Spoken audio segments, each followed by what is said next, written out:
With so many wrestlers currently getting frustrated with their place in WWE, it's no surprise that many of them want to walk away.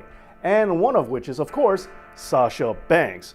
Now, a lot of people feel like the legit boss isn't legitimate with her claim for wanting to leave the company.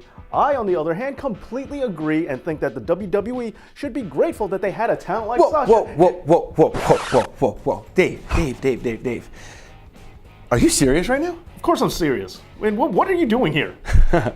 What am I doing here? Well, the fact is that I know I can't leave you to your own accord to tell the truth. Because today, Albert knows why Sasha Banks been booked right. What? All right, don't you ever do that again, Jabroni. All right, anyway.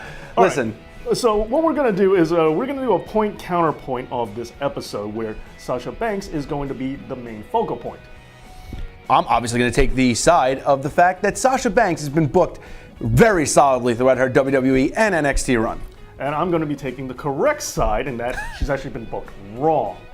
Who do you want to start off this? Rock, paper, scissors? All right. Rock, paper, scissors, shoot. Of course.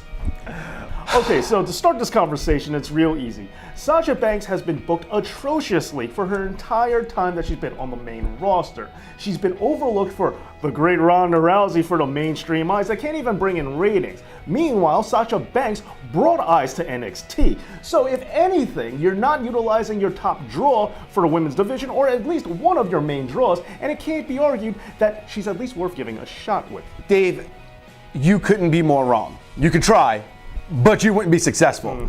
Because since Sasha Banks has even come up to the main roster, Sasha has actually been the only person that's been booked well enough to get up to the almighty Charlotte Flair level. As a matter of fact, who has the most reigns for the Raw Women's Championship? Oh, that's right. It's a tie between Sasha Banks and Charlotte Flair, who is the only person, with the exception of one other, to pin Charlotte Flair completely clean for a women's title in the WWE. Wait, it's Bayley and... oh, that's right, the boss, Sasha Banks, who did it on multiple occasions.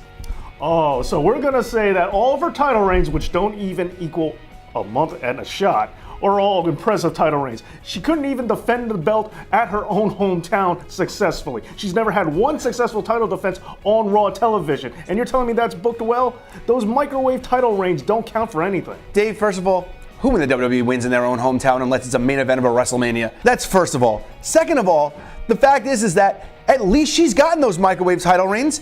Think about this. Before Becky Lynch became the man, Becky had a short stint as a women's champion on SmackDown Live. One reign, barely memorable. Lost the belt to Alexa Bliss. Similarly, her best friend Bayley had a very short reign on Monday Night Raw as the women's champion, and she was once again dethroned by Alexa Bliss. The other four horsewomen are footnotes in the fact that it's always the boss and Charlotte Flair at the forefront. I'm so glad you brought up WrestleMania main events, because let's see, who got the WrestleMania main event this past year? That's right, Charlotte, Ronda Rousey, and Becky Lynch. Nowhere in that equation was Sasha Banks. And when we're talking about main events, despite the first ever women to main event a pay-per-view were Sasha and Charlotte, she didn't go over in that match, and again, it was in her hometown. WrestleMania's main event scene has been focused on not Sasha. And we also look at a triple threat match that happened a couple of years ago. Charlotte came out on top. When was Sasha ever prominently featured on a pay-per-view as a winner? You know what? Maybe she hasn't been that prominently featured as a winner. Oh, except for when she won the women's tag titles for the first time ever in the history of the company in the Elimination Chamber with Bayley. Oh, that's right. And also, we completely forget that not only was Sasha the first ever woman to main event a WWE pay-per-view, she was also the first woman to ever main event an NXT pay-per-view. As a matter of fact, she's only one of two women that have ever done that in the history of NXT. Oh, you're right. But again, going back to, the big show WrestleMania, she lost those tag titles right there at WrestleMania yet again to Billie Kay and Peyton Royce after only having the belts the previous pay-per-view. And please, tell me what some of the other women in the WWE were doing during that pay-per-view. How about former women's champion Carmella? Oh wait, she was in a battle royal. How about former women's champion Asuka? Oh wait, she was in a battle royal. How about Naomi? Natalya? The list goes on and on. The accomplishments that Sasha Banks has had, being in a prominently featured spot, whether she wins or loses in almost every pay-per-view the WWE has ever put on, is astounding. Even when they didn't have anything for Sasha to do, she was still in as bad as it was, Weird Angle with Bayley featured heavily on television. Yes, they were getting therapy, but still, during that period of time, Natalya had nothing to do. You can't use the excuse that just because there are other people out there booked worse means that she was booked well, because that definitely doesn't fly. That's like saying, hey, the Good Brothers cannot complain because there's always the Ascension. All right, that doesn't hold up as an argument. Just because there's worse doesn't mean that she is good. And if you're trying to claim that she's even on the top level, that's pure ridiculousness, because on the show that she was on Raw, it was mostly featured around SmackDown wrestlers of Becky Lynch and Charlotte Flair being brought over come WrestleMania season. She's been an afterthought on her own show. Fair enough. I can give you that a little bit, except for the fact that she actually got a main event title match with Ronda Rousey. How many other women in the WWE have actually been in that featured of a spot since Ronda's debuted? It's been, what, Nia Jax and, oh wait, I think that's pretty much it. Alexa Bliss. Do you count, okay, Alexa Bliss. Do you count Ruby Riott, being that she tapped out in 14 seconds on a pay-per-view? Well, I'm also not counting this as a main event. Yeah, it might be for the women's title, but it ain't a main event. Let's get that clear.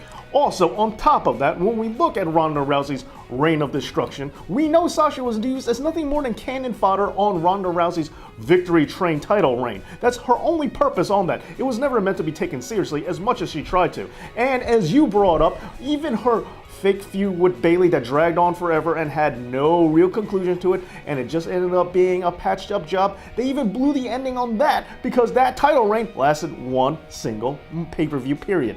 If you're looking at the grand scheme of how Sasha Banks is booked, her storylines either go on for way too long or they get cut way too short without any sense of closure or direction, and it makes no sense. Sasha Banks isn't being treated prominently as someone who they think of when they're booking in the future or having a concise storyline from a beginning, middle, and end standpoint. They just kind of try to figure out as best as they can what to do with her every single month. And fine, I'll give you that at least they are trying to think of things to do with her on occasion, but when you're treating it like that, is that really a bonus? You're almost better off taking a Bray Wyatt vacation than you are being put on TV every week made to look like a fool. Dave, correct me if I'm wrong. You're the kind of guy that made the point that you can actually lose a match and still get put over by your opponent. Am I right? Yeah. Who's the only person that post-match in a Raw Women's Championship match with Ronda Rousey, there was a handshake and a hand raise? Oh wait, that was Sasha. Being shown that Sasha was viewed by the WWE, by Ronda Rousey, and by the audience as being on that same level as Ronda Rousey. By that same point, do you want to talk about how the Sasha Bayley thing may not have led to anything? It led them to becoming the first ever women's tag team champions in WWE history. It also led them to appearing on all three shows. And yes, maybe they lost to the Iconics at WrestleMania, but that could have been a catalyst to the point that maybe they actually wanted to push Sasha as a single star because Bayley went to SmackDown. But instead, according to the dirt sheets, which you know I always don't believe, Sasha Banks pitched. I don't read them, they read me. But Sasha Banks and Bayley pitched a fit about losing their championships. While I agree the reign was short, the real tag team were the ones who won. The Iconics have been a tag team since they've been in NXT. They've been brought up that way, and they were tailor-made to be the women's tag team champions. I agree that Sasha and Bayley maybe should have had a longer stretch, but I also don't disagree that they actually went to the most deserving tag team. Well, now, hey, I'm a big fan of Peyton Royce and Billie Kay, so I got no problem with that. However, my problem comes with, it's not a maybe they should have had a longer title reign. They definitely should have. Because the problem with the women's division and these tag straps now is, as a whole, having a nice long title reign as your first inaugural title run is probably the best way to go for it. In history, when we look back on it, having a glorious reign that lasts for a good long while would be a great way to add prestige to the belt. Having them lose it, and also, again, costing Sasha Banks another chance for a WrestleMania moment is not the way to do it, because now the belt is already starting at a deficit. We need another tag team to really bring it up to the prestige, and look, Peyton Royce and Billie Kay, they might be great, but they don't have the experience that Sasha and Bayley have. While that may be true, and that could be a fair point, did you ever think that maybe Sasha's complained so much that the WWE decided to put the belt on the Iconics at the last minute? I mean, the fact is that Sasha's been tweeting a lot lately about the fact of, the women's division seems to only be based around blonde women with big boobs. Do we forget that the women's division for a very long time were based around women like AJ Lee, Paige, Nikki Bella? Those absolutely don't fit that same exact mold that she's talking about. Oh, I'll make no bones about it. I hear a lot of people make the blonde argument, and I actually don't think that is true. However, I will say, I don't think it's the complaining that got her there. Again, let's look at her Raw Championship runs. All of them were ridiculously short. They have a habit of booking her that way, even regardless to her tweeting or not. She has had her ups and downs when it comes to her backstage arguments, but I don't blame her for this, and here's the number one answer I got to give. When it comes to complaining and being vocal about your displeasure about how a company's running, what's the alternative? Are you suggesting that she just shut up and do whatever her company tells her? Because if that's the case, I don't know if using the Nuremberg defense really counts for Sasha Banks as a good strategy. And let's also look at some of the all-time greats. Stone Cold Steve Austin, Bret Hart, CM Punk, all guys that got frustrated with their position in the company and how they were being booked, and all of them complained about it vocally, and when they weren't being listened to, they decided to leave, which is the best option you possibly could have. And if it's good enough for all of them, hey, I think she's on path to greatness, just using that as a template. The difference between the three men that you mentioned and Sasha Banks is the fact that Sasha's been complaining for the past 4 or 5 years. If she wanted to walk out, she had ample amount of time to do so. As a matter of fact, what a lot of people don't realize is that Sasha Banks is the youngest ever Raw Women's Champion in history. At only 24 years old was she coronated as a Women's Champion. That's younger than almost most of the men who win a major world title. Sasha Banks has been booked to look like a top-tier women's division member since she's been brought up to the main roster. Yes, her title reigns aren't the greatest in the world, but neither was Asuka. Neither was just about anybody else unless your name is really Charlotte Flair. Ronda Rousey's title reign was marred in a bunch of controversy just specifically due to the ending and the fact that she got the belt so quickly after she debuted. The fact is that Sasha's been booked relatively well, especially for all the other women who haven't been booked well, especially for all the other men who haven't been booked well. We talk about Sasha Banks like she's been mistreated, but the fact is she has more accolades next to her name than almost anybody else on the women's roster whose name isn't Charlotte Flair.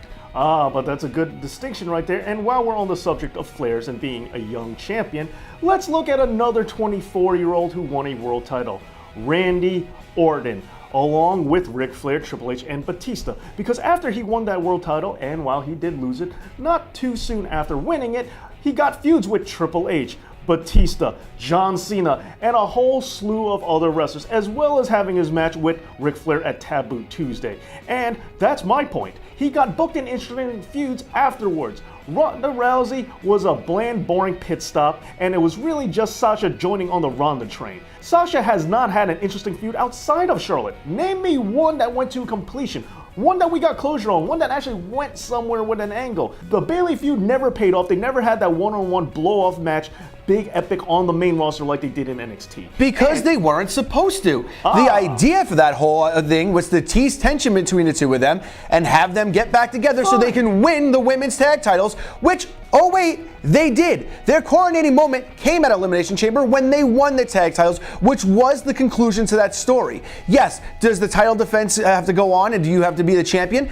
But it's the same thing as when Shawn Michaels or Chris Benoit or Stone Cold Steve Austin won their first major title. The JR call was always the 18-year odyssey has come to conclusion. Chris Benoit is your new champion. Stone Cold is your new champion. The accomplishment is winning the titles. We can talk about how badly it was booked when they took the belts off of them, but they still got that moment. But that's exactly what I'm trying to get at here. What is a meaningful Sasha Banks feud that we got? Yeah, fine, they got the title moment. We need a championship caliber feud outside of the championship title. That's what makes the belt really important when you do get there. And Sasha Banks, we look at her meaningful feuds. The reason why people harp on the Bayley situation was this was a chance to have a non-title feud that actually meant something. And fine, they didn't go with it. And I understand that. Not necessarily a bad choice. But what were bad choices are every single feud that Sasha's had outside of Charlotte and the potential for the Bayley feud. The Nia Jax thing meant nothing. Ronda Rousey was for the belt, and that still meant nothing. Why doesn't Sasha have anything that matters? Where's the Sasha Banks Ruby Riott feud that really matters? Where's the Sasha and Natalya match? Where are all these feuds for Sasha Banks to do? That way, we really understand why she's championship material. How come we don't get those? Because we don't get those in the women's division, period. The fact of the matter is that outside of the main world title feuds, we don't see a lot of things that are meaningful. And the ones that we do never really seem to have much of a conclusion. I'm talking about you, Naomi and Mandy Rose. We get these storylines where maybe there's a little bit of tension between two women, but it always seems like it has to wind up revolving around a championship. Maybe the most notable exception is Natalya versus Ruby Riott. Other than that, we haven't seen that kind of stuff. And that's not Sasha Banks' fault.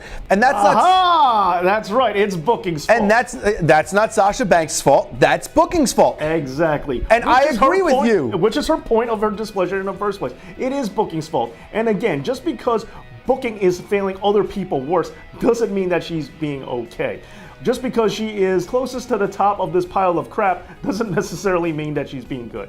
The point is, she's been overlooked a lot. They don't treat the women's division with the respect that they claim to have, and they're also not perpetuating future stars. My fixation on the feuds aspect is because feuds is what tells us who is ready for the next stop on the championship run. Who is interesting? Who's got our attention? Who has earned that? And unless they're given the ample airtime, unless they're given the right kind of chemistry, we're not going to get there. NXT was great with doing a lot with a little, and they were able to perpetuate you to want to see Sasha and Bayley in main event. They were also getting ready to showing you that there were female feuds that didn't have to do with the titles that you wanted to see. Around that time, Sasha Banks, Bayley, Becky Lynch, Charlotte Flair, all were interesting matches regardless of if they had the belt or not. That was the goal. Sasha Banks is upset with booking. She has every right to be, and she should be. And again, when we look at the all-time greats, many of them, when they were frustrated with their place in the company, they decided to leave. And they were vocal about it, not being shy about it, not worried about kissing corporate ass.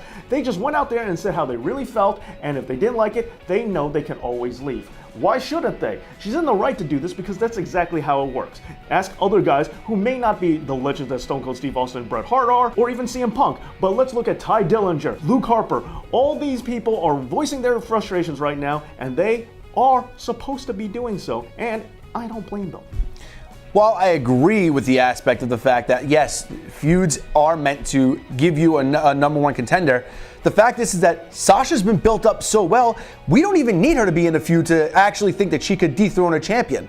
Sasha's been positioned where if she is a challenger for a championship, it is most likely a chance that she could actually win the belt. Give me another woman on the roster that's not named Charlotte Flair, Becky Lynch, or Ronda Rousey that's even been booked into that same capacity. We all know that when the random women who get title shots like Ruby Riott or Bayley or Natalya or anybody else for that matter get a title shot, we basically know they're gonna lose because they're a placeholder for something bigger. Sasha Banks has never been used as a placeholder. She's won championships on Raw. She's won championships on pay-per-views. She's main evented pay-per-views. She's been relatively looked at as one of the top 4 women in the company at all times. While Sasha may not have been booked incredibly well the entire time, we all know what the WWE is trying to build towards, where they're trying to build towards a 4 horsewomen versus 4 horsewomen match.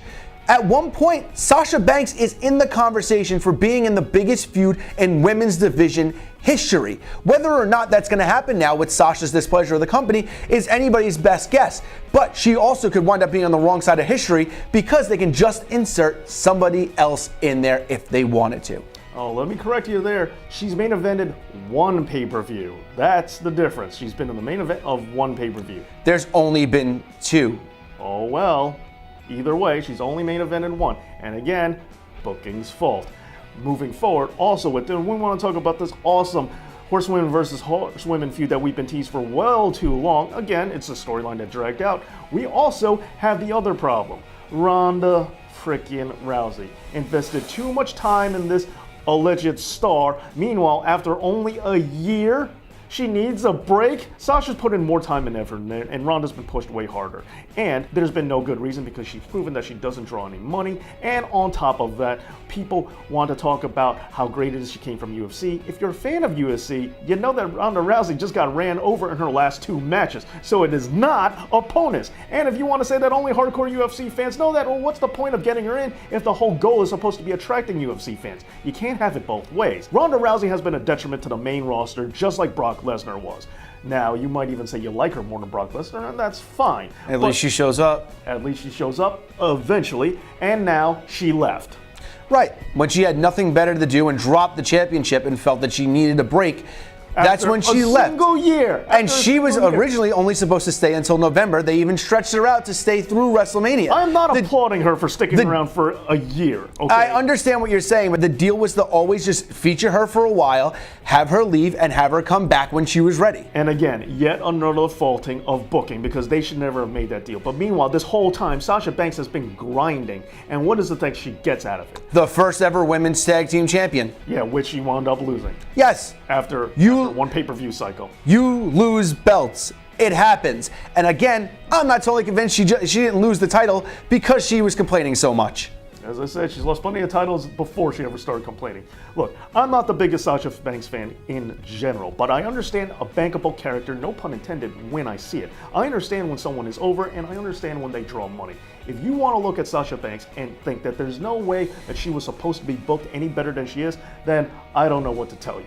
We know that booking has its problems. We know that WWE is in a struggle right now. And when they're not pushing talent like Charlotte, well, we could see why they are. I just agree to disagree. The fact of the matter is that Sasha's been booked relatively well throughout her entire run. Nobody's booked flawlessly. She's been made to be a giant slayer. She's beat every woman on the roster with the exception of Ronda Rousey, and only one person's done that in WWE right now, and her name isn't even Charlotte Flair. The fact is that if Sasha really wanted to see where her character was going to go, she should have waited for Ronda Rousey to go.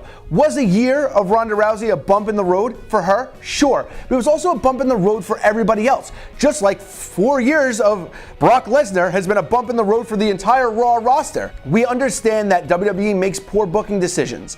We also understand that when an opportunity presents itself, instead of complaining and now wanting to sit on the sidelines, you seize that opportunity. If Bayley went over to SmackDown and Sasha went over to Raw, what's stopping the WWE from thinking, maybe we should give Sasha Banks the Money in the Bank? It actually writes itself. Now we may never know. Well, being that it's Albert Knows this week, I'm going to bring it over to you guys. What do you guys think? Sound off in the comments and tell us, actually, let's just be honest. Tell me why I'm right and Dave's wrong. All right, yeah, let us know, and we can't wait to see your responses. And as always, Albert knows.